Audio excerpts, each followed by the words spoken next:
Oh my God. ഈ കുന്നിൻ്റെ പേര് ചാമാടത്ത് കുന്ന് എന്നാണ്. ഈ കുന്നിൻ്റെ ചെരുവിൽ അരുന്ധതി റോയിയോടൊപ്പം ഞാൻ വളർന്ന ഈ നാട്ടിൽ ഒരു സായാഹ്നം ചെലവഴിക്കാൻ പറ്റുമെന്ന് ഞാൻ വിചാരിച്ചിട്ടുണ്ടായിരുന്നില്ല. 24 വർഷം മുൻപ് ഇവിടെ നിന്നിറങ്ങി ചുരമിറങ്ങി ഒരു ജേർണലിസ്റ്റ് ആവാൻ പോയത് 1 വർഷത്തേക്കാണ്. പക്ഷേ ഡൽഹിയിൽ കണ്ടുമുട്ടിയ ചില സൗഹൃദങ്ങൾ അത് ലൈഫ് ടൈം നീണ്ടു നിൽക്കുന്ന ചില സൗഹൃദങ്ങളായിരുന്നു. അതിലൊന്നാണ് അരുന്ധതി റോയുമായുള്ള സൗഹൃദം. ഒരു പത്രപ്രവർത്തകൻ എന്ന നിലയ്ക്ക് ഒരുപാട് രാഷ്ട്രീയ നേതാക്കന്മാരെയും എഴുത്തുകാരെയും സാഹിത്യകാരന്മാരെയും പബ്ലിക് ഇൻ്റലക്ച്വൽസിനെയും അടുത്തറിയാൻ സാധിക്കാൻ ഒരവസരം കിട്ടുന്നുണ്ട്. എനിക്ക് തോന്നുന്നു 20 വർഷത്തിൽ പരമായി കരുത്തുറ്റ നിലപാടുകളും അതിലേറെ വളരെ പ്രോഫറ്റിക്കായിട്ടുള്ള റീഡിങ്ങും നടത്തിയ ഇന്ത്യയിലെ അപൂർവം ചില, എനിക്ക് തോന്നുന്നു വേറെ ആരെയും ആ ഗണത്തിൽ വ്യക്തിപരമായി ഞാൻ ബയാസ്ഡ് ആയിരിക്കാം, എനിക്ക് പെടുത്താൻ സാധിക്കുന്നില്ല, അരുന്ധതി റോയിയോടൊപ്പം. ഒരു നോവലിസ്റ്റ് എന്നുള്ള ഒരു പ്രാഥമിക ഐഡൻറ്റിറ്റിയിൽ തുടങ്ങിയ ഗോഡ് ഓഫ് സ്മോൾ തിങ്സ് സമ്മാനിച്ച ആ പബ്ലിക് അപ്പീലിനപ്പുറം വിഷയങ്ങളിൽ നിലപാടുകളുള്ള ആ നിലപാടുകൾ ധൈര്യസമേതം പ്രകടിപ്പിച്ച, രാജ്യദ്രോഹ കേസുകൾ മുതൽ ഒരു ദിവസത്തെ തീഹാർ ജയിൽവാസം വരെ അനുഭവിച്ച,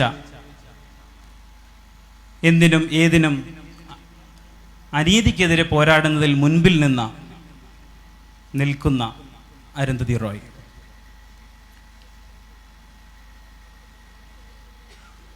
വയനാട്ടിലായതുകൊണ്ട് ഒരു സെൻറ്റൻസ് കൂടി പറഞ്ഞ്, ഒരു കാര്യം കൂടി പറഞ്ഞ് ഇൻട്രൊഡക്ഷനിൽ അവസാനിപ്പിക്കാം.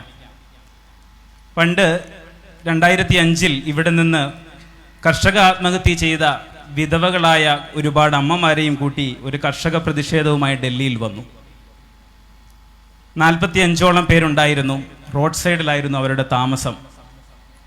കർഷക ലോണുകൾ എഴുതി തള്ളുക എന്നുള്ള UPA ഗവൺമെൻറ്റിനെ കൊണ്ട് ചെയ്യിപ്പിക്കാനുള്ള ഒരു ഡിമാൻഡുമായാണ് അവർ വന്നത്. 5-6 ദിവസം കഴിഞ്ഞപ്പോൾ ആ അമ്മമാരുടെ ക്ഷമ നശിച്ചു. ഗവൺമെൻറ് ശ്രദ്ധ കൊടുക്കുന്നില്ല. ആ സമരം ഓർഗനൈസ് ചെയ്ത വയനാട്ടുകാരൻ കൂടിയായ കർഷക നേതാവ് എന്നെ വിളിച്ചു പറഞ്ഞു, വിനോദേ, മീഡിയ കവറേജ് ഒന്നും കിട്ടുന്നില്ല, രാഷ്ട്രീയക്കാരും തിരിഞ്ഞു നോക്കുന്നില്ല, എന്ത് ചെയ്യും? അരുന്ധതി റോയിയെ ഒന്നിവിടെ കൊണ്ടുവന്ന ഒരു ഐക്യദാർഢ്യം പ്രഖ്യാപിക്കാമോ? ഞാൻ അരുന്ധതിയെ വിളിച്ചു. ഞാൻ പറഞ്ഞു, 45ഓളം അമ്മമാരാണ്, കർഷക ആത്മഹത്യ ചെയ്തവരാണ്. അരുന്ധതി പറഞ്ഞു, അതിനെന്താ വിനോദേ, ഞാനിപ്പോൾ വരാം. വന്നു. 12 മണിക്ക് വന്നു. അരുന്ധതി വന്നപ്പോൾ ഡൽഹിയിലെ നാഷണൽ ഇൻ്റർനാഷണൽ മീഡിയയും ഒപ്പം വന്നു. UPA ഗവൺമെൻറ്റിൻ്റെ ക്യാബിനറ്റ് മീറ്റിംഗ് കൂടിക്കൊണ്ടിരിക്കുന്ന സമയമാണ്. മൻമോഹൻ സിംഗ്, ചിദംബരം, പ്രണാബ് മുഖർജി 3 പേരും കർഷക ലോൺ എഴുതിത്തള്ളുന്നതിനെതിരായിരുന്നു. സോണിയാഗാന്ധിയെ, വിധവയായ ഒരു സോണിയാഗാന്ധി മറ്റ് വിധവമാരെ കാണാത്തതെന്ത് എന്നുള്ള രീതിയിൽ വാർത്ത വന്നു അരുന്ധതി റോയുടെ സാന്നിധ്യം കൊണ്ട്. ഉടനെ തന്നെ ക്യാബിനറ്റ് മീറ്റിങ്ങിൽ സോണിയാഗാന്ധി ആ ഇഷ്യൂ നോട്ടീസ് അയച്ചു, നോട്ട് കൊടുത്തു വിട്ടു. അന്ന് വൈകുന്നേരം ഏകദേശം 50,000 കോടിയോളം വരുന്ന കാർഷിക ലോണുകൾ എഴുതി തള്ളുന്നതിന് വേണ്ടിയുള്ള നിലപാടുകൾ ഗവൺമെൻറ് എടുത്തു. ഇതൊരു വ്യക്തിയുടെ ഇടപെടലിൻ്റെ ഫലമാണ്. അതുകൊണ്ട് തന്നെ ഞാൻ ദീർഘിപ്പിക്കുന്നില്ല. അരുന്ധതി റോയിയെ ശ്രവിക്കാൻ കാത്തിരിക്കുന്ന എല്ലാവരിലേക്കും നമ്മൾ നീങ്ങുന്നു. അരുന്ധതി റോയി എഴുതിയ ആദ്യത്തെ സെൻറ്റൻസ് എന്താണ്? നമ്മളെല്ലാവർക്കും, എഴുത്തുകാർക്ക് അവരുടെ ആദ്യത്തെ സെൻറ്റൻസ് വളരെ പ്രിയപ്പെട്ടതായിരിക്കാം. പലരും അത് ഓർത്തിരിക്കാറില്ല. പക്ഷേ ഈ കഴിഞ്ഞ ദിവസമാണ് അരുന്ധതി എഴുതിയ ആദ്യത്തെ സെൻറ്റൻസ് ഒരു കുട്ടി എന്ന നിലയ്ക്ക് ഞാൻ മനസ്സിലാക്കിയത്. അതിലേക്ക് വരുന്നതിന് മുമ്പ് അത് അവസാനിപ്പിച്ച ഒരു ഭാഗം എനിക്ക് ഓർമ്മയുണ്ട്. അതൊരു ടീച്ചറെ കുറിച്ചായിരുന്നു. തന്നെ പ്രകോപിപ്പിച്ച ടീച്ചറോട് അരുന്ധതി പറഞ്ഞു, that your knicker is torn. That your knicker is torn. She has been saying that for over 20 years, that the knicker is torn for many things in this country and many parts of the world. എന്താണ് ആ ചെറുപ്പത്തിൽ നിക്കറി stone എന്ന രീതിയിൽ എത്തിക്കുന്ന ഇടയായ സംഭവം? Thank you Vinod. എനിക്ക് മലയാളം പറയാനും വായിക്കാനും ഒക്കെ അറിയാം. പക്ഷെ എന്നാലും സ്റ്റേജിൽ ഇരുന്ന് പറയാനൊരു മടിയാണ്. അതുകൊണ്ട് ഞാൻ ഇംഗ്ലീഷിൽ പറഞ്ഞോട്ടെ. Okay, mix it. Okay, I mix it. But after 2 years I will come here and speak in Malayalam. ഞങ്ങൾ ആദ്യം കണ്ടുമുട്ടിയത് മുത്തങ്ങയിലല്ലായിരുന്നോ? He was a young journalist for Pacifica Radio. That's when we first met.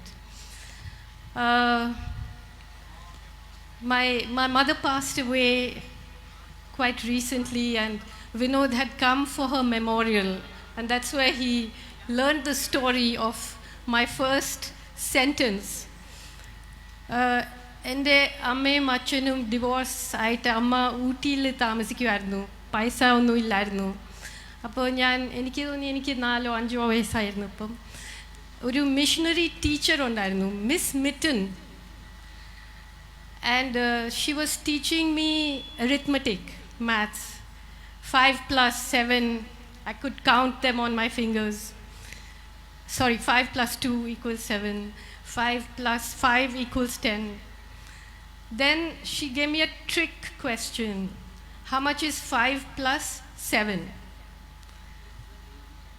So I could not count on my fingers, so I counted on my feet. And she said, how did you get this correct? അതെങ്ങനെയാ ഈ some ശരിയായിട്ടുള്ള answer തന്നെ? അപ്പം ഞാൻ പേടിച്ചു പോയി പുള്ളി ചോദിക്കുന്ന വിധി നോക്കിയിട്ട്. I said, I got more and more scared. I said, I just did it in my head. So she would not believe me, and then she started telling me every day, I can see Satan in your eyes. I think she was right, maybe. But when I went home, my mother, who is a teacher, asked me to write something. The first sentence I wrote was, I hate Miss Mitten.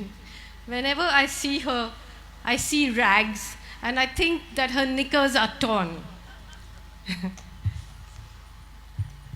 But before we say anything more, I just want to say one thing. I was introduced here as the voice of the voiceless. അതെങ്ങനെയാ മലയാളത്തിൽ പറയുന്നത്?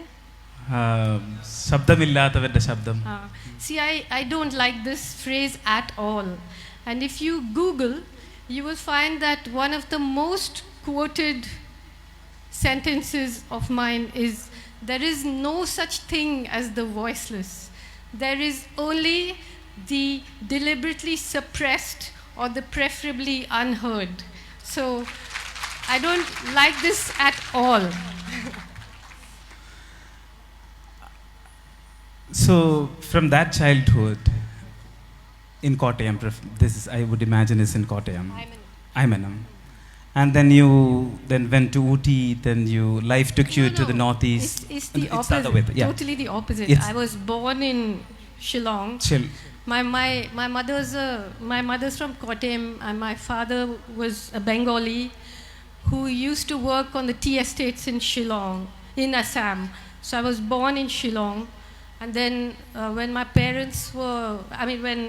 I was about 2 years old, my parents were separated, and we came to Ooty.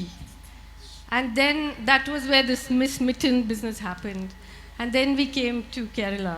So I grew up in Imanam and Kottayam, and even though I'm half Bengali, and even though I never knew who my father was. I had never seen him until I was about 22, 23 years old. So I've heard you saying, people in your family and elsewhere saying that address illatha pillerana. So we heard today in the morning about people not being rooted in a place, identity as a question. So how do you define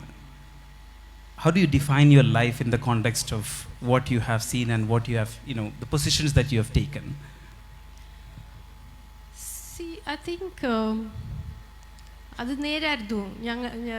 കേരളത്തിൽ ആയമനത്തിലും കോട്ടയത്തും എൻ്റെയും എൻ്റെ ചേട്ടനെയും പറയുമായിരുന്നു, address ഇല്ലാത്ത പിള്ളേരാ, തറവാടില്ലാത്ത പിള്ളേരാ, അച്ഛനില്ലാത്ത പിള്ളേരാ. So in a way we grew up, it is not that we came from an oppressed community or that we came from, we didn't have a community, my brother and I. We just didn't belong to anything. We were in a way running wild. I think they even forgot to indoctrinate us, for that reason. But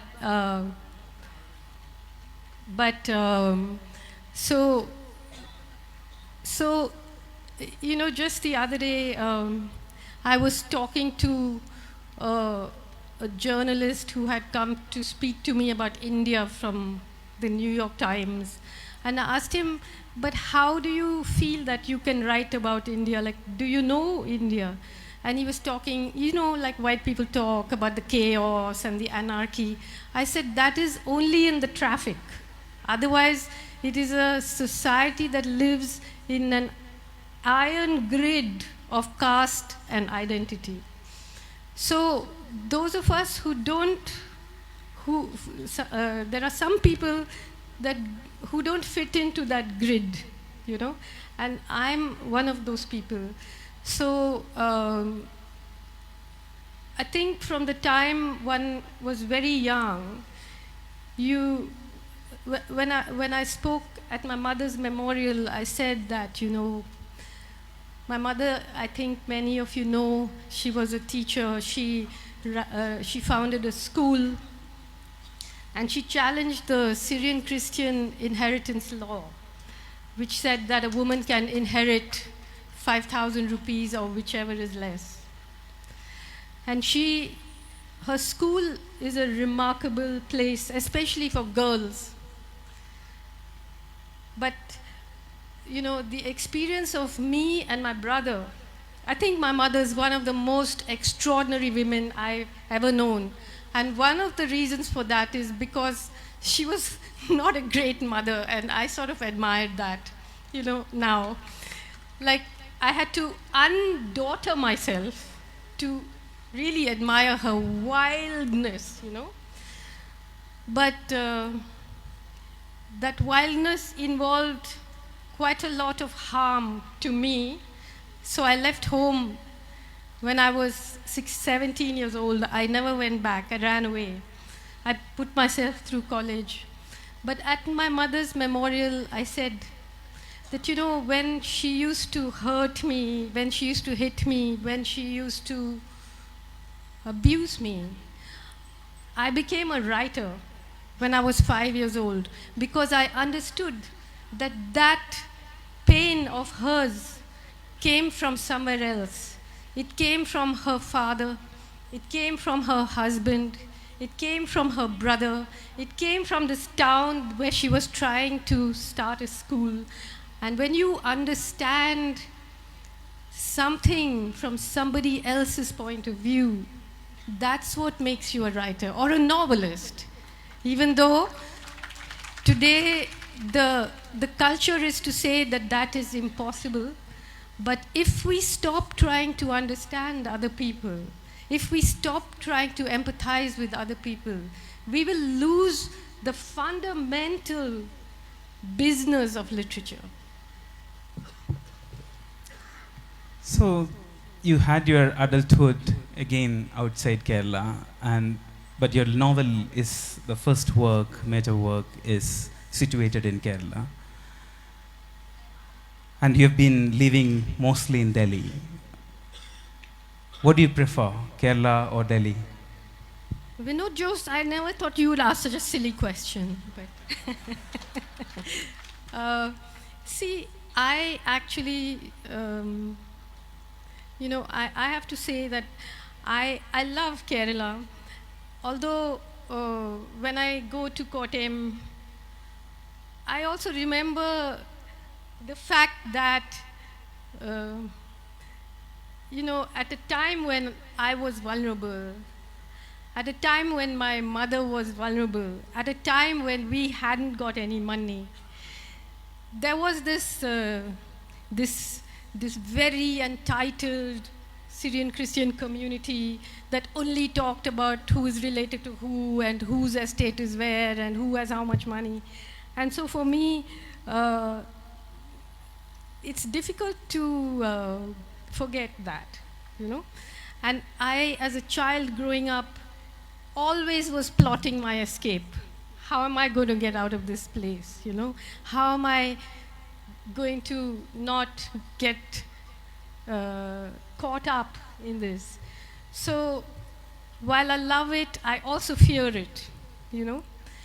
ബൗദ്ധികമായ ഒരു സത്യസന്ധത അല്ലെങ്കിൽ ഒരു public intellectual കാണിക്കേണ്ട ഒരു നേര്, ഒരാത്മാർത്ഥത, സ്വന്തം ചുറ്റുപാടിനോടുള്ള കാണുന്ന നീചത്വത്തോടുള്ള ഒരു നിലപാടെടുക്കൽ, ഇതൊക്കെ താങ്കൾ ചെയ്യുമ്പോൾ താങ്കൾക്ക് ഫ്രണ്ട്സ് ഉണ്ടാവുന്നില്ല. പല മേഖലകളിലും ഒരുപാട് ആളുകൾ, പ്രത്യേകിച്ച് കാസ്റ്റിൻ്റെയും ക്ലാസിൻ്റെയും അഡ്വാൻറ്റേജിൽ നിന്ന് സംസാരിക്കുന്ന ആളുകൾ ഒറ്റപ്പെടുത്തുന്ന, കുറ്റപ്പെടുത്തുന്ന ഒരു മേഖലയിലേക്ക് കാണാറുണ്ട്. പക്ഷേ അതൊന്നും ഒട്ടും അലട്ടില്ലാത്ത രീതിയിൽ that you be your self എന്ന് തൻ്റെ അടുത്തോട് നിൽക്കുന്ന നിലപാടിനുള്ള ധൈര്യം, ആ ഒരു ഉറപ്പ് എവിടെ നിന്നാണ് കിട്ടുന്നത്? Where do you get that strength? See, it's not a strength, but if you're a writer and if you don't write what you know, what you feel, then you must stop being a writer, you know. So it's not a strength so much as the fact that I don't have a choice. Like, that is my if I believe in anything, that's what I believe in, you know. So often, especially when I write non-fiction,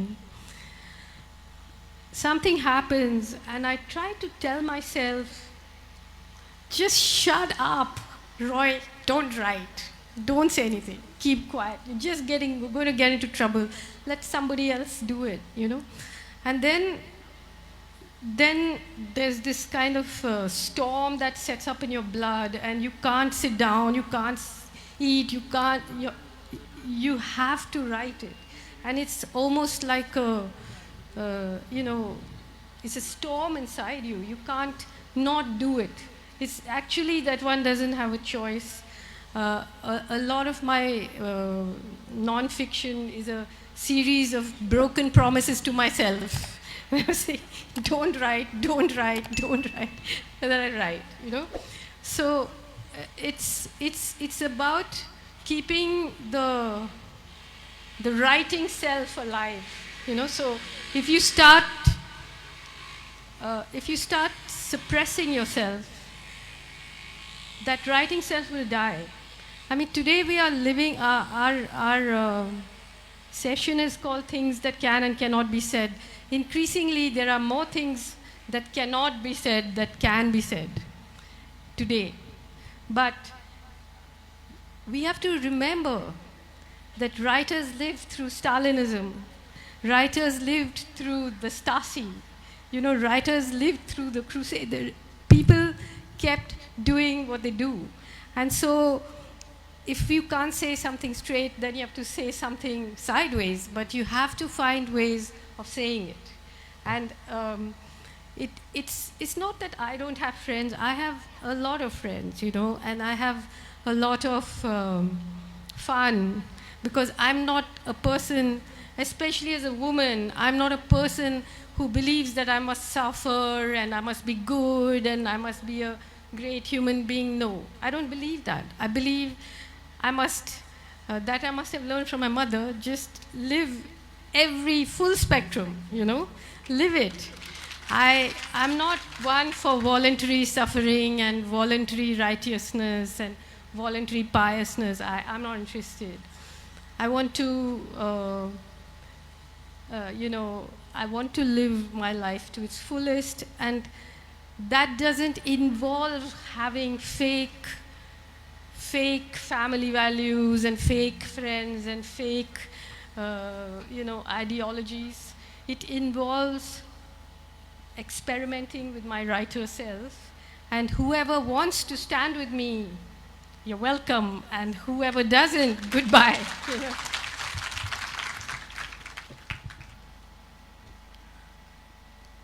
പല ജേർണലിസ്റ്റുകളും ചോദിച്ചിട്ടുള്ള ഒരു ചോദ്യം, എന്തുകൊണ്ട് കുറേ സമയത്തിൻ്റെ ഗ്യാപ്പിന് ശേഷം അടുത്ത book എഴുതുന്നു? അപ്പോൾ അരുന്ധതി കൊടുത്തിട്ടുള്ളൊരു ഉത്തരം, ഞാൻ ഈ നോവൽ പ്രൊഡ്യൂസ് ചെയ്യുന്ന ഒരു ഫാക്ടറി ഒന്നുമല്ല എന്നാണ്.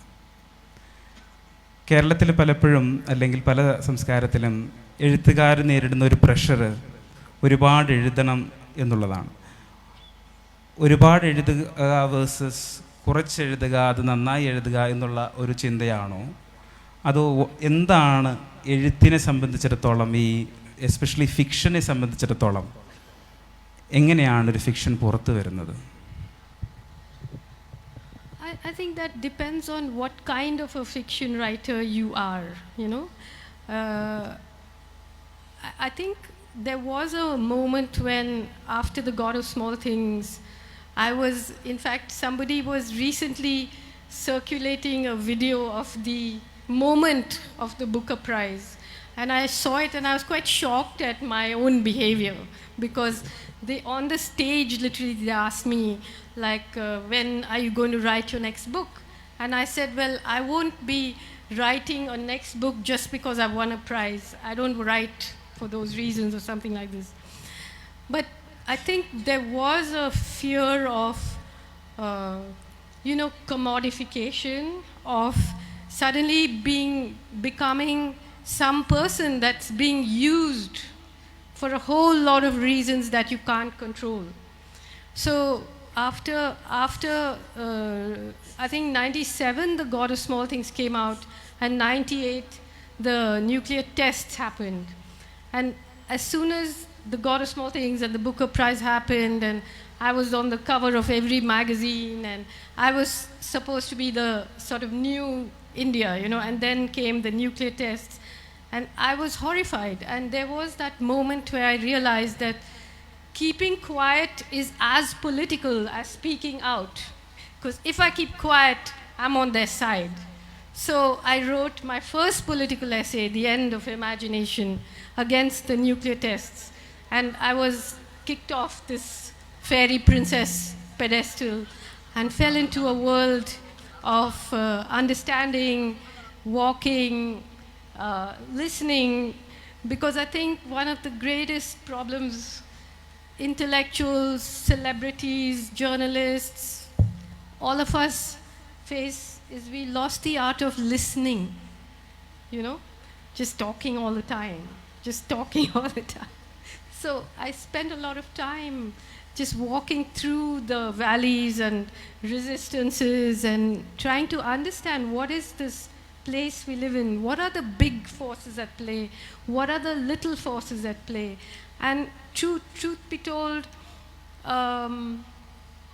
it might be a curse of some kind, but to understand, to walk with the comrades in Bastar, to understand, like you and I also worked on the Parliament attack and all the lies that were told over there, to walk in the valley of Kashmir, to walk in the Narmada Valley, and to write about these things. It makes you, there's a kind of rock that's known as a sedimentary rock, right? Layers and layers and layers.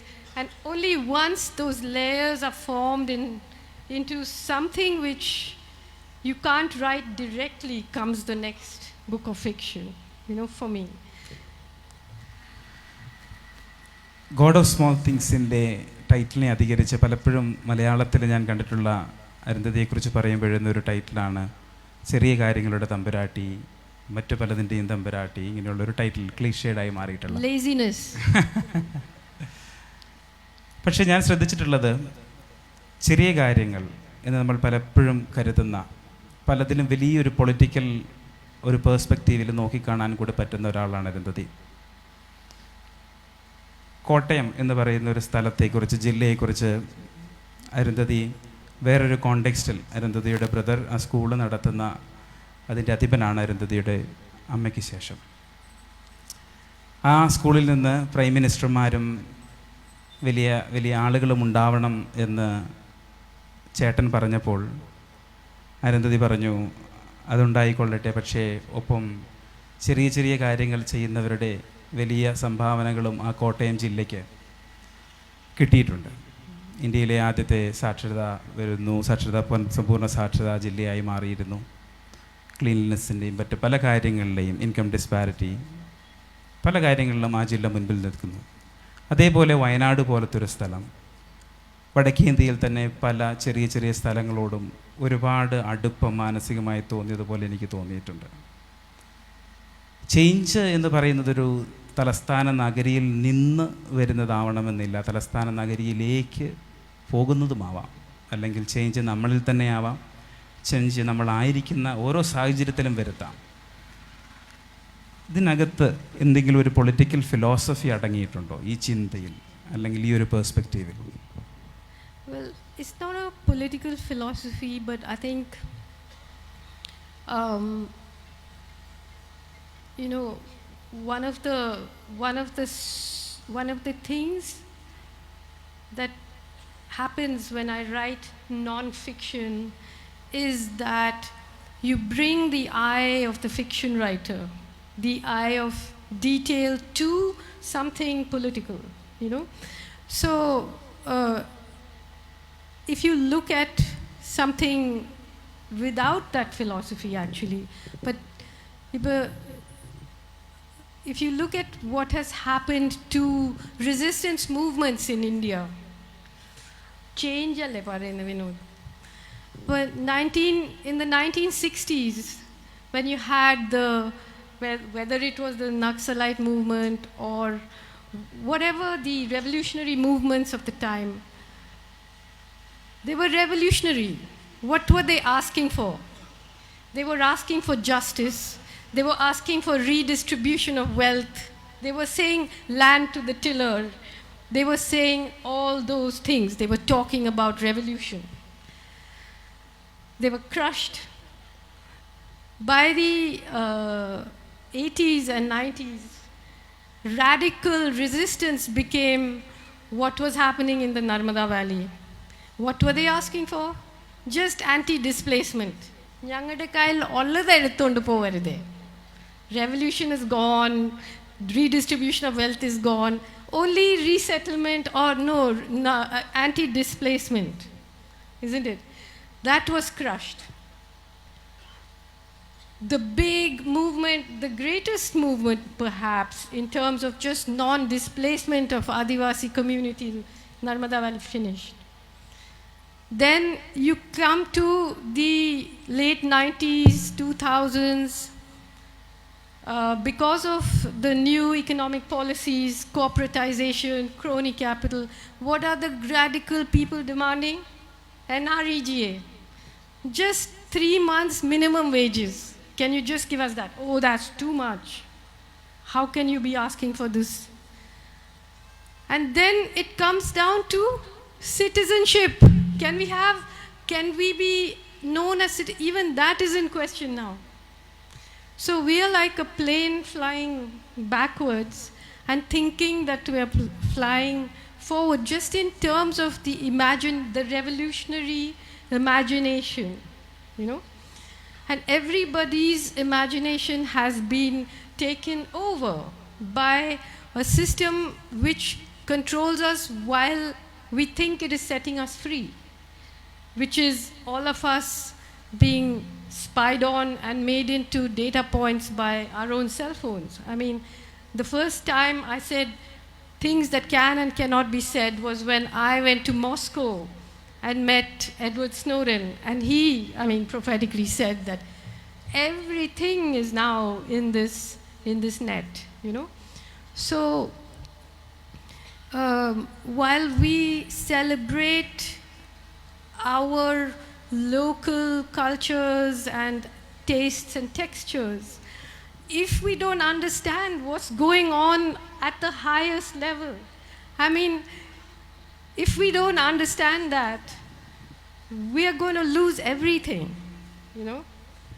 Because today, artificial intelligence can recreate the texture of that local culture. I mean, Brazilian rap star who's died, a rapper, all his music was fed into the computer. Now the computer creates radical Brazilian rap, and it's very, very popular, you know? So we got to understand the forces that are at play, like understand the grass and the herbs and the beetles, but also the movement of the sky and the clouds and the glaciers and everything else, you know? നമ്മുടെ title പറയാൻ പറ്റുന്നതും പറയാൻ പറ്റാത്തതും എന്നാണ്. പറയാൻ പറ്റാത്തതായ ഒരുപാട് കാര്യങ്ങൾ ഇന്ന് ഇന്ത്യയിലുണ്ട്. നമ്മുടെ തന്നെ ലിവിങ് റൂമുകളിലൂടെ കടന്നുപോയ പല കോമൺ ഫ്രണ്ട്സും ഇന്നൊന്നുകിൽ കൊല്ലപ്പെട്ടിട്ടുണ്ട്, അല്ലെങ്കിൽ അവർ ജയിലിലാണ്. ഈ പറയാൻ പറ്റാത്ത കാര്യങ്ങൾ, ചെയ്യാൻ പറ്റാത്തത് എന്ന് ഗവൺമെൻറ്റോ ഒരു ഭരണകൂടമോ ഒരു ഐഡിയോളജിയോ പറയുന്ന കാര്യങ്ങൾ, അത് ചെയ്യുമ്പോൾ ഇന്ത്യയിൽ ഇന്നായിരിക്കുന്ന അവസ്ഥ, ഈ ചരിത്രബോധത്തോടു കൂടി അതീവ തീക്ഷ്ണമായ ഓരോ ആഴത്തിലിറങ്ങി ചിന്തിക്കുന്ന ഒരു എഴുത്തുകാരി എന്നുള്ള നിലയ്ക്ക് വരുന്ന 20-30 വർഷം കുറേ ചെറുപ്പക്കാരിവിടെയുണ്ട്, കുറേ കുട്ടികളുണ്ട്. അവരേതൊരു ഇന്ത്യ ആയിരിക്കും, ഏതൊരു ഇന്ത്യ ആയിരിക്കണം സ്വപ്നം കാണേണ്ടത്, എങ്ങനെയായിരിക്കണം അവർ ജീവിക്കുന്നത്? ഒരു അങ്കലാപ്പിലുണ്ട്, പലരും ആ ഒരു അങ്കലാപ്പിൽ തന്നെയാണ്. എന്തെങ്കിലും ഒരു ഉത്തരമുണ്ടോ?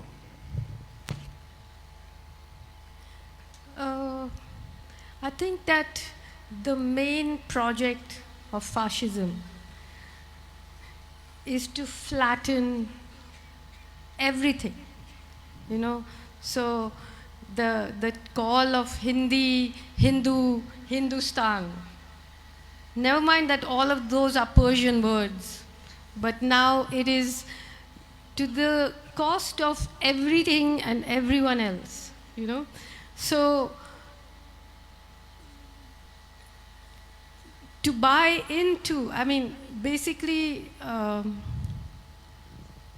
to buy into the idea that there is such a thing as a single national identity is a way of committing suicide for generations, to me, you know. Because India is, if there is such a thing, it is a social contract between hundreds of religions, languages, subnationality. That is it. It's a continent, it's a subcontinent, you know. So the difference between the Nazis and what we have now is the Nazis came from a small country and they were trying to spread their ideology across Europe. But here we come from a continent and we're trying to shrink ourselves into a small ideology, you know, which is the most ridiculous project you can possibly imagine, you know. But I would say that we need to discuss, debate, accept every kind of complexity as a way of resisting fascism.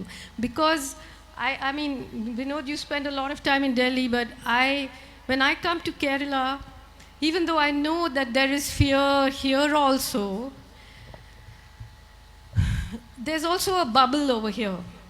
Because the level of fear that we are living with in Delhi, I mean by we, I mean all, I don't mean myself individually, but all, like you said, how many friends who have sat with you and me in our homes are in jail. But just any person that you know could be killed or lynched on their way home, or because they fought about parking or whatever it is. The levels of violence and danger are so high. And Kerala has resisted it up to now. I keep saying that one of my most favorite SMS messages that I ever received in my life was after the elections in Kerala, and my sister-in-law messaged me saying BJP equals Anna Motta.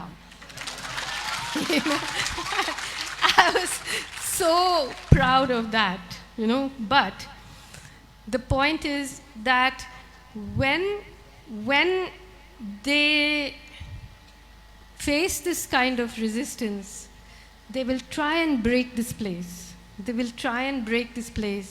And we got to be ready for it, you know, because they are very vengeful, you know. I remember during the UP elections, this yogi was going around campaigning saying, if you vote for any non-BJP party, they will become Kerala bole aipona. So I said, yeah. Someone was talking to me. I said, yeah, that Kerala, no, it's a very dangerous place. Like, for example, I come from a small town, Kottayam. My mother runs a school. She's 89 years old now and ill. The hospital she goes to was started by her students. The doctors who work in that hospital, their children study in her school. Isn't that a terrible thing? You know, so in UP, imagine for this kind of thing that, oh, it will become like Kerala. And I mean, what can you do except be sarcastic with them, you know? But I think we have to be very careful of something is coming to break this place, and we have to be prepared to fight it.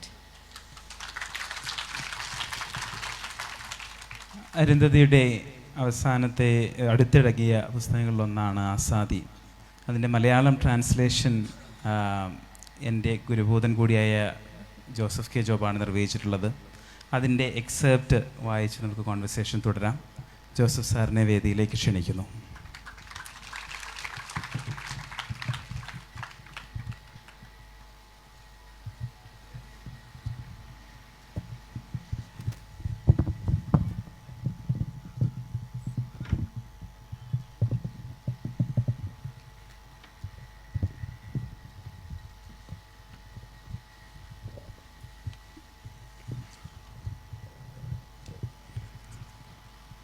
വളരെ സന്തോഷത്തോടു കൂടിയാണ് ഞാനിവിടെ ഇരിക്കുന്നത്.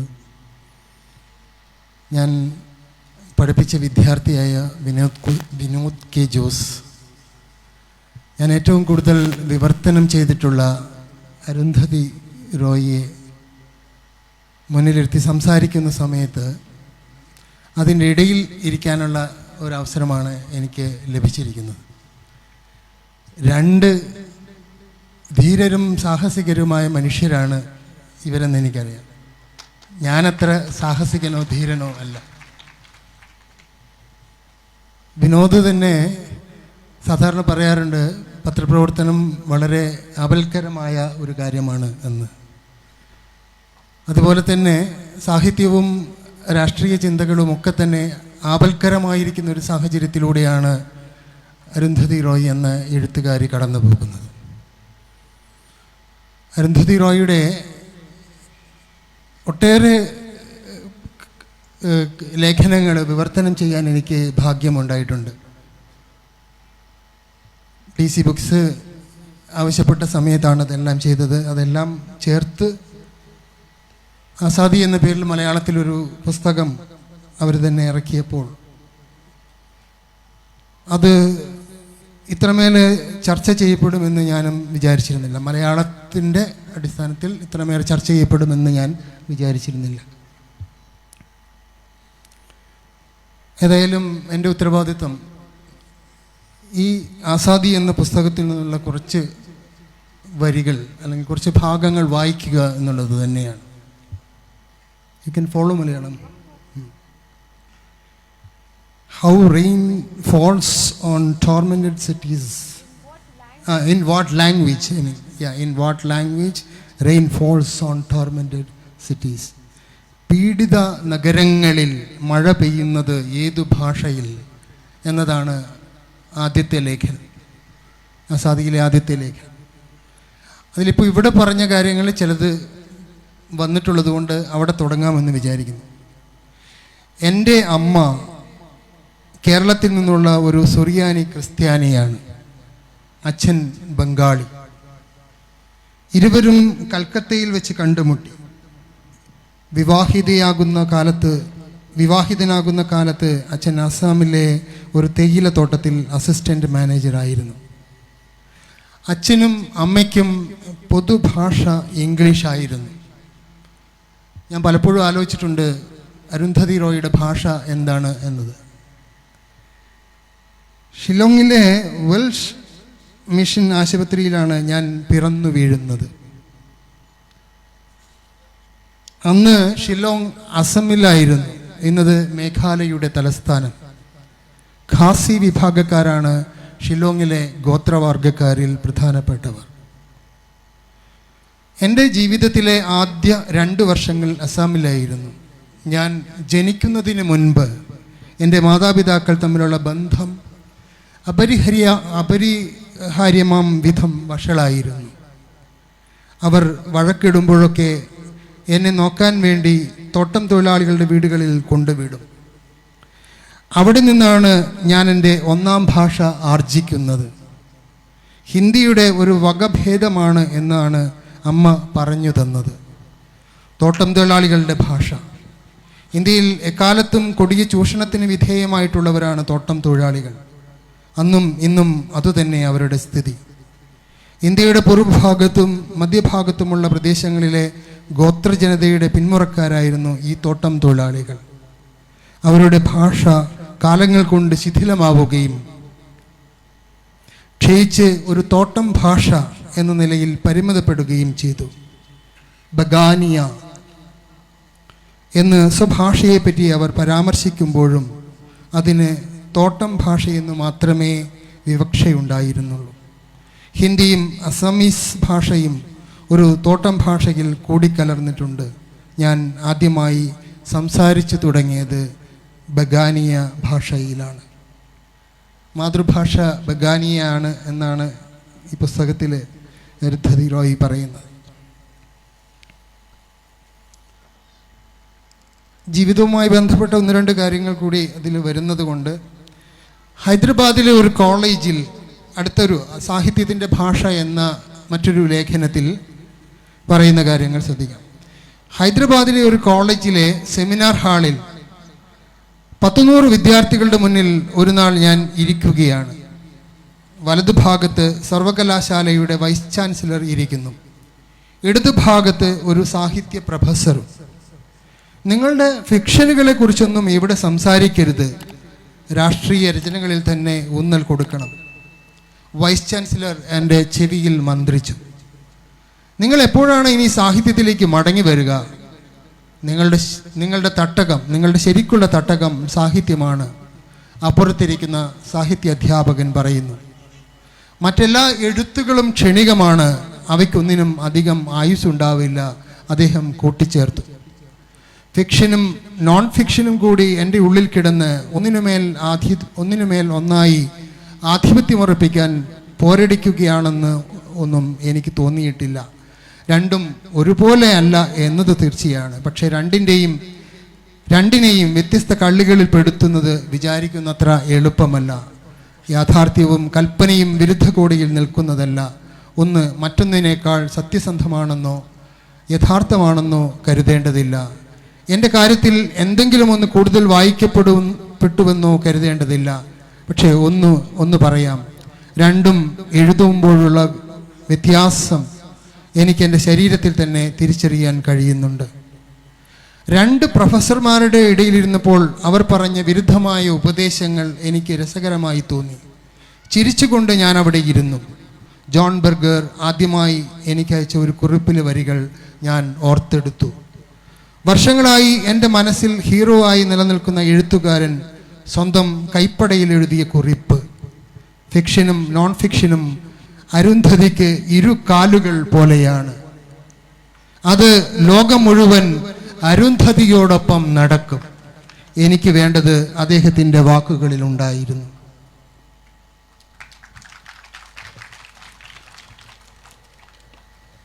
ഒരു ചെറിയൊരു ഭാഗം കൂടി വായിച്ച് അവസാനിപ്പിക്കാം. 1977 God of small things 97 God of small things എന്ന നോവൽ പ്രസിദ്ധീകരിക്കപ്പെടുന്നത്. ഞാൻ വളർന്ന ലോകത്തെക്കുറിച്ച് സൗകര്യപൂർവ്വം വിവരിക്കാൻ കഴിയുന്ന ഒരു ഭാഷയും രൂപവും കണ്ടെത്താനുള്ള ശ്രമത്തിൻ്റെ ഭാഗമായിരുന്നു ആ നോവൽ.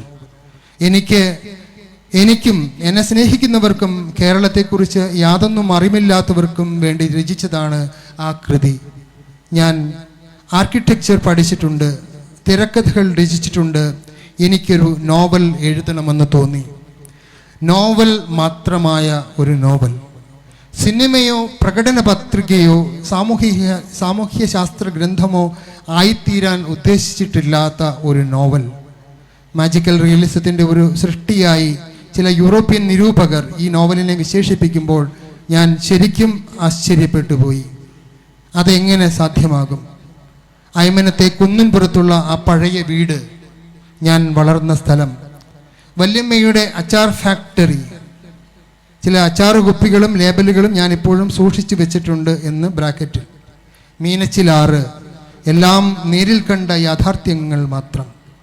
പാശ്ചാത്യ നിരൂപകർക്ക് അതൊക്കെ മാജിക്കലോ വിചിത്രമോ ആകാം. ശരി, സമ്മതിച്ചു. ന്യൂയോർക്കിനെ കുറിച്ചോ ലണ്ടനെ കുറിച്ചോ ഒക്കെ എനിക്കും അങ്ങനെയെല്ലാം ചിന്തിച്ചുകൂടെ?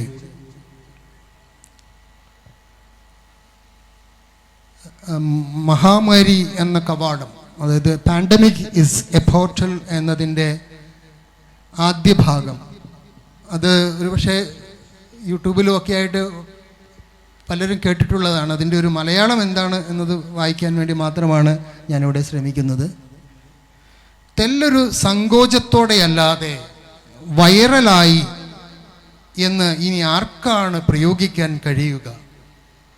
ഒരു വാതിൽ പടിയോ ഒരു കാർഡ്ബോർഡ് പെട്ടിയോ ഒരു പച്ചക്കറി ബാഗോ അദൃശ്യവും അമരവും അചേതനവുമായ വൈറസുകൾ നിറഞ്ഞതല്ലെന്നും അത് നമ്മുടെ ശ്വാസകോശത്തെ ലക്ഷ്യം വെച്ചിരിക്കുക അല്ലെന്നുമുള്ള വിചാരത്തോടെ ഒന്ന് സ്പർശിക്കാൻ ആർക്ക് കഴിയും? ഈ പോസ്റ്റ് പാൻഡമിക്കിൻ്റെ സിറ്റുവേഷനിൽ നമുക്ക് വായിക്കാൻ കഴിയുന്ന ഒരു വരികളാണ്. അപരിചിതനായ ഒരു വ്യക്തിയെ ചുംബിക്കാൻ, ഒരു ബസ്സിലേക്ക് ചാടിക്കയറി യാത്ര ചെയ്യാൻ ഇനി ആർക്ക് ധൈര്യമുണ്ടാകും? ഭയാശങ്കകളില്ലാതെ കുഞ്ഞുങ്ങളെ സ്കൂളിലേക്ക് വിടാൻ ഇനി ആർക്ക് കഴിയും? അപകട സാധ്യതയെക്കുറിച്ചോർക്കാതെ ചെറിയൊരു ആനന്ദത്തെക്കുറിച്ച് പോലും ഇനി ചിന്തിക്കാനാകുമോ? എല്ലാവരും മുറി വൈദ്യന്മാരും വൈറോളജിസ്റ്റുകളും സ്റ്റാറ്റിസ്റ്റീഷ്യന്മാരും പ്രവാചകന്മാരുമായി മാറിയ കാലം. എന്തെങ്കിലും ഒരു അത്ഭുതം സംഭവിക്കാൻ രഹസ്യമായി പ്രാർത്ഥിക്കാത്ത ഏത് പുരോഹിതനാണ്? സ്വകാര്യമായി എങ്കിലും ശാസ്ത്രത്തിനു മുന്നിൽ അല്പമെങ്കിലും ഒന്ന് തലകുനിച്ചു പോകാത്തത്? ദിനംപ്രതി വൈറസ് പെറ്റുപെരുകുമ്പോഴും പക്ഷികളുടെ പാട്ടുണരുന്ന നഗരത്തെരുവുകളും മൈലുകൾ നൃത്തം വയ്ക്കുന്ന ട്രാഫിക് ക്രോസിങ്ങുകളും ആകാശത്തിൻ്റെ നിശബ്ദതയും കണ്ട് ആവേശഭരിതരാകാത്ത ആരുണ്ടാകും? പാൻഡമിക് ഈസ് എ പോർട്ടൽ എന്നതിൻ്റെ പരിഭാഷയാണത്. ഞാനിവിടെ അവസാനിപ്പിക്കുകയാണ്. ജ്ഞാനം പേറുന്ന ആ വാക്ചാതുര്യത്തിൻ്റെ ആ ഒരു പ്രോസിന് ശേഷം ഒരു നിശബ്ദതയാണ് നല്ലതെന്ന് തോന്നുന്നു. പക്ഷേ നമുക്ക് അവസാനിപ്പിക്കേണ്ടതുണ്ട്. അരുന്ധതി റോയുമായി സംസാരിക്കുമ്പോൾ 1, 2, 3, 4 മണിക്കൂർ പോകുന്ന അറിയാറില്ല സാധാരണ. വൈകുന്നേരം 4 മണിക്ക് കാപ്പി കുടിക്കാമെന്ന് പറഞ്ഞ് കണ്ടാൽ ചിലപ്പോൾ അത് ഡിന്നറിലും അതിന് ശേഷവുമാണ് അവസാനിക്കാറ്. ദ്വാരകയിൽ ഈ മണ്ണിൽ ഇവിടെ വന്ന് ഇവിടുത്തെ ഒരുപാട് കുഞ്ഞു മനസ്സുകളുണ്ട്, വലിയവരുണ്ട്. എല്ലാവർക്കും അവരുടെ കൂടെ ഇടപഴകാനും കൂടെ സംവദിക്കാനും അരുന്ധതി വരുന്നു എന്ന് പറഞ്ഞപ്പോൾ തന്നെ എനിക്ക് തോന്നുന്നു ഒരുപാട് ആളുകൾക്ക് എക്സൈറ്റ്മെൻ്റ് ഉണ്ടായി. നമുക്കൊരു ചുരുങ്ങിയ ക്വസ്റ്റ്യൻസുകൾ എടുക്കാൻ പറ്റുകയുള്ളൂ. പലരും ക്വസ്റ്റ്യൻസ് ഒരുപാടുണ്ട് എന്ന് പറഞ്ഞു. പക്ഷേ നമുക്കൊരു 2 ക്വസ്റ്റ്യനോ 3 ക്വസ്റ്റ്യനിലോ നിർത്തണം. അതുകൊണ്ട് വോളണ്ടിയേഴ്സ് മൈക്ക് പാസ് ചെയ്യും. ആർക്കെങ്കിലും താല്പര്യമുള്ളവർക്ക് മലയാളത്തിലോ ഇംഗ്ലീഷിലോ ചോദിക്കാം.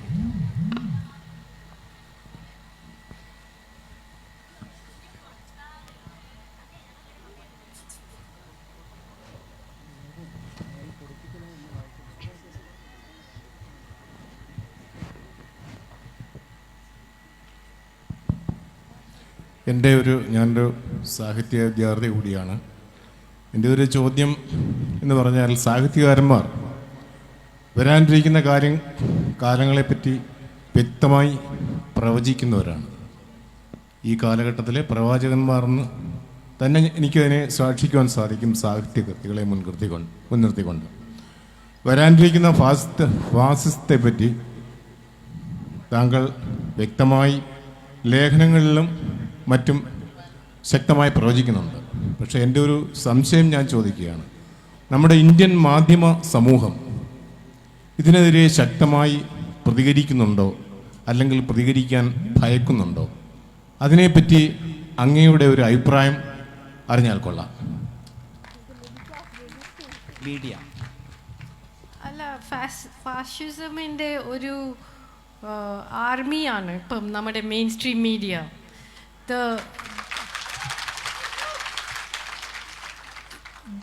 This kind of moment in our country would not have been possible without this kind of media. And for I think 20 വർഷമായിട്ട് ഞാൻ ഒരു കാര്യം എഴുതിക്കൊണ്ടിരിക്കുക. അത് the walls between the dance between corporate capital and communalism, as we call it, and Hindutva. So one cannot perform without the other. They are partners in this game. And today, ഇപ്പം ഹിന്ദിയിൽ ഞങ്ങൾ അവിടെ ഡൽഹിയിലൊക്കെ പറയുന്നത് देश को 4 लोग चलाते हैं, 2 खरीदते हैं और 2 बेचते हैं.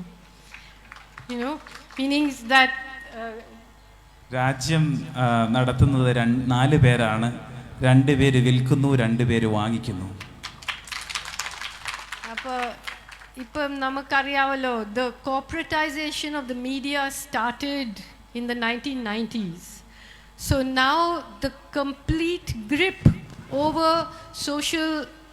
the social media corporations who are completely playing the game of this government in the hope that India will provide a market. You know, so we are in a very dangerous position because of the media.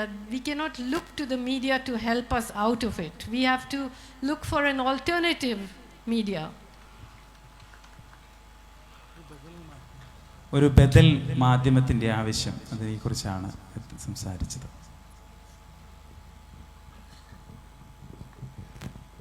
ഞാൻ സൂപ്പി പള്ളിയാൽ. എനിക്ക് doctor Vinod ജോസിനോട് ചോദിക്കാനുള്ളത്, അരുന്ധതി റോയിയെക്കുറിച്ച് പറഞ്ഞപ്പം ഇത്ര ധീരയായിരിക്കാൻ താങ്കൾക്ക് എങ്ങനെ കഴിയുന്നു എന്ന് വിനോദ് ജോസ് ചോദിച്ചു. ഇതേ ചോദ്യം ഞാൻ വിനോദ് ജോസിനോട് ചോദിക്കുന്നു, ഇത്ര ധീരനായിരിക്കാൻ നിങ്ങൾക്ക് എങ്ങനെ കഴിയുന്നു? ഞാനൊരു പ്രസ്താവനയായിട്ട് പറയുന്നില്ല. ഞാൻ വായിച്ചു, ഒരു ആത്മഹത്യയിൽ ഒതുങ്ങുമായിരുന്ന ജസ്റ്റിസ് ലോയ വധക്കേസ് ഈ രാഷ്ട്രത്തിൻ്റെ ലോകത്തിൻ്റെ മുമ്പിൽ കൊണ്ടുവന്നത് താങ്കളാണ്. അസിമാനന്ദ കേസ് കൊണ്ടുവന്നത് താങ്കളാണ്. തിഹാർ ജയിലിൽ വധശിക്ഷ കാത്തു കഴിയുന്ന പാർലമെൻറ്റ് ആക്രമണ കേസിലെ പ്രതികളെ അവരുടെ സത്യാവസ്ഥ പുറത്തു കൊണ്ടുവന്നത് താങ്കളാണ്. അവസാനമായി താങ്കളുടെ ഈ കൊച്ചു വില്ലേജിൽ ഇതുപോലൊരു സംരംഭം സംഘടിപ്പിക്കാൻ താങ്കൾ ഒരുങ്ങിയതിൻ്റെ ധീരത, ഈ 4 കാര്യങ്ങളും വെച്ചുകൊണ്ട് താങ്കളൊരു ധീരനാണെന്ന് ഞാൻ മുഖസ്തുതി പറയുകയല്ല, താങ്കളോട് ഞാൻ ചോദ്യം ചോദിക്കുകയാണ്. താങ്കൾ എങ്ങനെ ഇത്രമാത്രം ധീരനായി അറിയാനുള്ള താല്പര്യം വയനാട്ടുകാർക്കുണ്ട്. സുഫിക, അങ്ങനെ ഒരു ചോദ്യത്തിന് ഉത്തരം എനിക്ക് അറിഞ്ഞുകൂടാ. എനിക്ക് തോന്നുന്നു പലപ്പോഴും ആളുകൾ ചോദിക്കുമ്പോൾ, ഡൽഹിക്ക് ഞാൻ 1 വർഷത്തേക്കാണ് പോയത്. ജേർണലിസം പഠിക്കുമ്പോൾ ഇൻറ്റേൺഷിപ്പ് ചെയ്യാൻ വേണ്ടി ആണ് ഡൽഹിക്ക് ആദ്യം പോകുന്നത്. പക്ഷേ പിന്നീട് അവിടെ തുടർന്നു 1 വർഷം 2 വർഷമായി എല്ലാ പ്രാവശ്യവും എൻ്റെ പാരൻസ് ചോദിക്കാറുണ്ട് എപ്പോഴാണ് നാട്ടിലേക്ക് വരുന്നത്. എനിക്ക് സുഖമില്ലാത്ത ബുദ്ധിമാന്ദ്യമുള്ള ഒരു ചേച്ചി ഉണ്ടായിരുന്നു. അപ്പോൾ എനിക്ക് എപ്പോഴും മനസ്സിലുണ്ടായിരുന്നു നാട്ടിലേക്ക് വരണമെന്ന്. അപ്പോൾ എങ്ങനെ ഓരോ ബോൾഡായിട്ടുള്ള ഡിസിഷൻസോ സ്റ്റോറീസോ ചെയ്യുന്നു എന്ന് തോന്നിയപ്പോൾ എനിക്ക് എപ്പോഴും പറയാനുണ്ടായിരുന്നൊരു ഉത്തരം, എനിക്ക് ജോലി പോകുമോ എന്നുള്ള ഭയം, അങ്ങനെയൊക്കെ ആളുകൾ ചോദിക്കുമ്പോൾ എനിക്ക് പറയാൻ ഉണ്ടായിരുന്ന ഉത്തരം, അതെനിക്ക് പേടിയില്ല. നാട്ടിൽ പോയാൽ പശുവിനെ വളർത്തിയും എരുമയെ വളർത്തിയും ഒക്കെ ജീവിക്കാം എന്നുള്ളൊരു ധൈര്യമുണ്ട്. അവിടെ വളക്കൂറുള്ള ഒരു മണ്ണും സ്നേഹമുള്ള ഒരുപാട് ആളുകളും ഉണ്ട് എന്നുള്ളൊരു ആത്മവിശ്വാസമാണ്. എനിക്ക് തോന്നുന്നു അതൊരു ഒരു സെൻസ് ഓഫ് ബിലോങ്ങിങ് എനിക്ക് വയനാടിനോടുണ്ട്. അതുകൊണ്ട് കിട്ടുന്ന ഒരു കാഴ്ചപ്പാടാണ്. 2, കർഷക ആത്മഹത്യകളോ ദാരിദ്ര്യമോ ഒന്നും പുസ്തകത്തിൽ വായിച്ചിട്ടുള്ള അറിവല്ല, അത് കണ്ടു വളർന്നതിൻ്റെ ഒരു ഗുണവും ഉണ്ടായിട്ടുണ്ട് എന്നാണ് എനിക്ക് തോന്നുന്നത്. Arundhathi ma'am, let me introduce myself. I'm Akshara Balan. ഞാൻ Farook college Kozhikode MA journalism student ആണ്. Ma'am, you write both fiction and non fiction and you work as an activist too. I want to ask you that, which role gives you more satisfaction? I don't work as an activist because, you know, I think we should all understand this a very serious thing, that this word activist is a new word. There was a time when writers did write about the societies they live in, the ideas, the things that were happening. You were a writer. You didn't have to be a writer activist, you know. It's only after writers became commodified.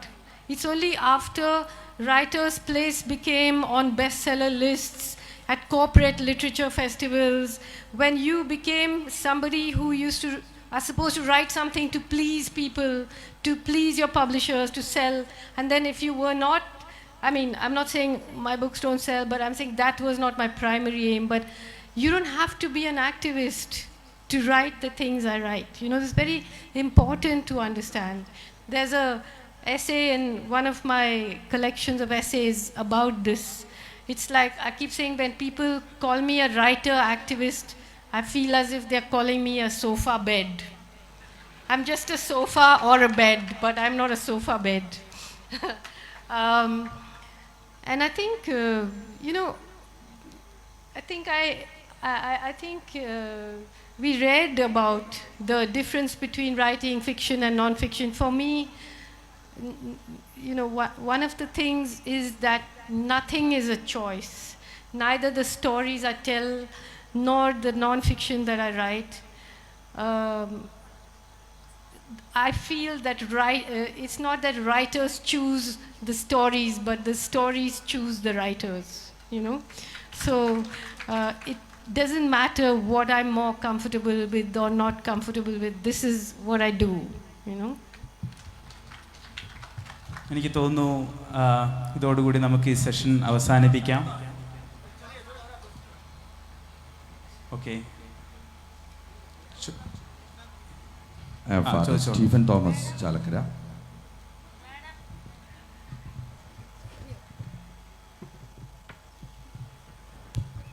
Madam, ഇത്ര നേരം ഈ വലിയ ആൾക്കാരോടൊക്കെയല്ലേ സംസാരിച്ചത്? അപ്പോൾ നമ്മൾ കുട്ടികളോട് എന്ത് സന്ദേശമാണ് തരാനുള്ളത്?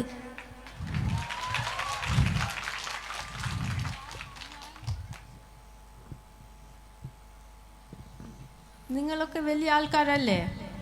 അല്ലേ? അല്ല, ഇപ്പോൾ വലിയ ആൾക്കാർ പറയുന്നൊക്കെ കേട്ട് വലിയതായി പോകുമ്പം വായിച്ച്, ഞാൻ അങ്ങനെ അഡ്വൈസ് ചെയ്യുന്ന ആളൊന്നുമല്ല. നോട്ടി ആകണം, പറയുന്നതെല്ലാം കേൾക്കരുത്, കല്യാണം കഴിക്കണമെന്നില്ല.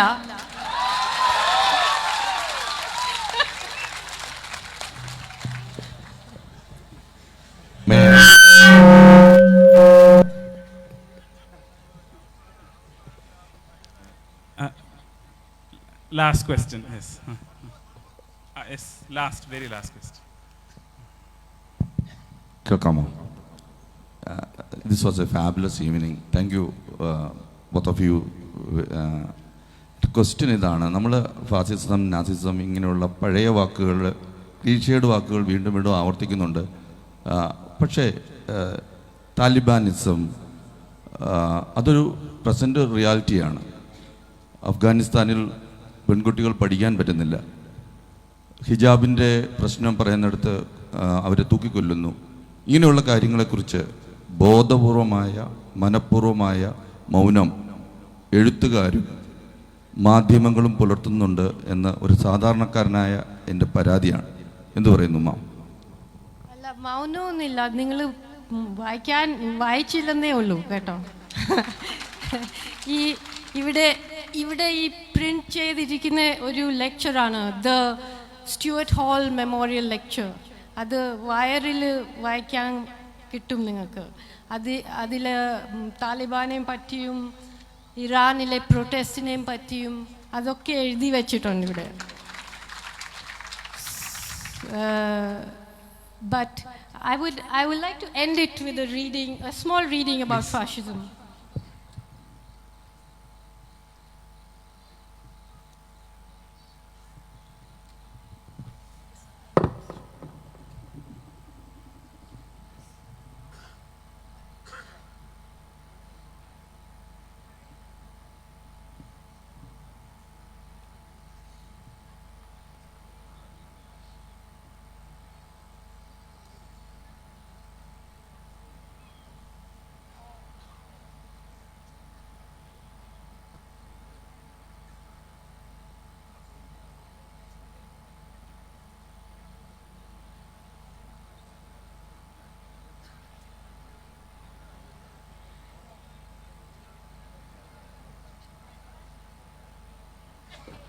I'm going to read a small passage for you.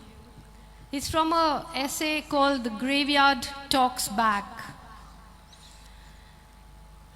After 20 years of writing fiction and non-fiction that tracks the rise of Hindu nationalism, after years of reading about the rise and fall of European fascism, I have begun to wonder why fascism, although it is by no means the same everywhere, is so recognizable across histories and cultures. It's not just the fascists that are recognizable. The strong man, the ideological army, the squalid dreams of Aryan supremacy, the dehumanization and ghettoization of the internal enemy, the massive and utterly ruthless propaganda machine, the false flag attacks and assassinations, the fawning businessmen and film stars, the attacks on universities, the fear of intellectuals, the specter of detention camps, and the hate-fueled zombie population that chants the Eastern equivalent of Heil, Heil, Heil. But it's also the rest of us, the exhausted, quarreling opposition, the vain, nitpicking left, the equivocating liberals who spent years building the road that has led to the situation we find ourselves in and are now behaving like shocked, righteous rabbits who never imagined that rabbits were an important ingredient of rabbit stew that was always on the menu. And of course, the wolves who ignored the decent folks' counsel of moderation and sloped off into the wilderness to howl unceasingly, futilely, and if they were female, then shrilly and hysterically at the terrifying, misshapen moon. All of us are recognizable. So at the end of it all, is fascism a kind of feeling in the way that anger, fear, and love are feelings that manifests itself in recognizable ways across cultures? Does a country fall into fascism the way a person falls in love, or more accurately, in hate? Has India fallen in hate? Because truly the most palpable feeling in the air is the barbaric hatred the current regime and its supporters show toward a section of the population. Equally palpable now is the love that has risen to oppose this. You can see it, I'm talking about the anti-CA protest now. You can see it in people's eyes, hear it in protesters' songs and speech. It's a battle of those who know how to think against those who know how to hate. A battle of lovers against haters. It's an unequal battle because the love is on the street and vulnerable. The hate is on the street too, but it is armed to the teeth and protected by all the machinery of the state. So, the thing is that I think in Kerala we are still slightly insulated from what is going on. If you look at it, the whole machine has been taken over. If you look at elections, electoral bonds, the media, the way voters list, the new delimitation of constituencies that's going to happen, we are just allowing the machine to take over and looking at the superficial thing, you know. And once the machine is compromised, it's too late. So here I know there are a lot of Christians who are called Krisangis, who are supporting the BJP from quietly. People, I know that it was a Syrian Christian bishop who coined the word love jihad. But they should remember that just in 1 year, there have been more than 300 attacks on churches in North India. So, you know, just be very careful of what you think you're doing in this climate. Thank you. Thank you very much. Thanks a lot for that wonderful conversation. And നമുക്ക് 2 session കൂടി ഉണ്ട് ഇനിയും പോകാൻ. നമ്മൾ 20 minute late ആണ്. അതുകൊണ്ട് നമ്മളിവിടെ അവസാനിപ്പിക്കുകയാണ്. എല്ലാവർക്കും നന്ദി.